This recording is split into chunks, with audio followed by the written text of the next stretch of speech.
جو کچھ ہم نے سنا اور دیکھا تمہیں بتا رہے ہیں۔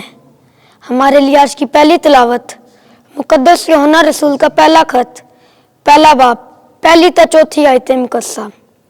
اے میرے بچوں، زندگی کے کلام کی بابت جو شروع سے تھا، جسے ہم نے سنا، جسے ہم نے اپنی آنکھوں سے دیکھا، جس پر ہم نے غور سے نظر کی اور جسے ہمارے ہاتھوں نے چھوا، کیونکہ زندگی ظاہر ہوئی اور ہم نے اسے دیکھا اور ہم گواہی دیتے ہیں اور تمہیں اس ہمیشہ کی زندگی کی خبر دیتے ہیں جو باپ کے پاس تھی اور ہم پر ظاہر ہوئی۔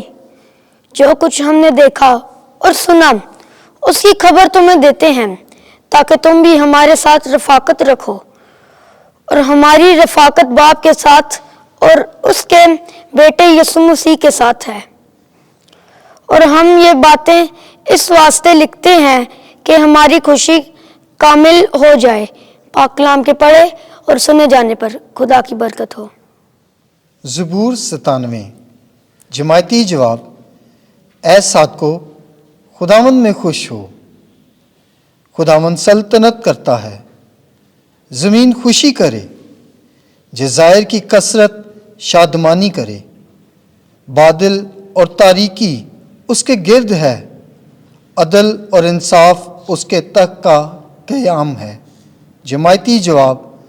اے صادقو، خداوند میں خوش ہو۔ خداوند کل قوموں کے حکمران کے حضور پہاڑ موم کی طرح پگھل جاتے ہیں، افلاک اس کی صداقت بیان کرتے ہیں، سب قومیں اس کا جلال دیکھتی ہیں۔ جماعتی جواب۔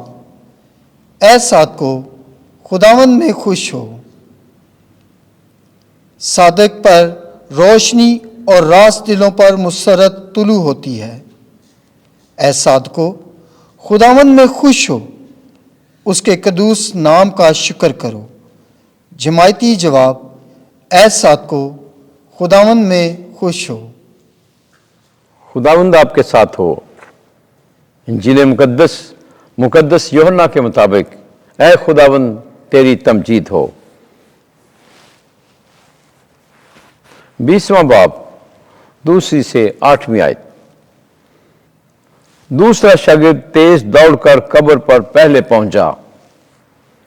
اس وقت ہفتے کے پہلے دن مریم مجدلی، شمعون پطرس اور اس دوسرے شاگرد کے پاس دوڑی آئی جسے یسوع پیار کرتا تھا، اور ان سے کہا کہ خداوند کو قبر سے نکال لے گئے ہیں اور ہم نہیں جانتی کہ انہوں نے اسے کہاں رکھا ہے۔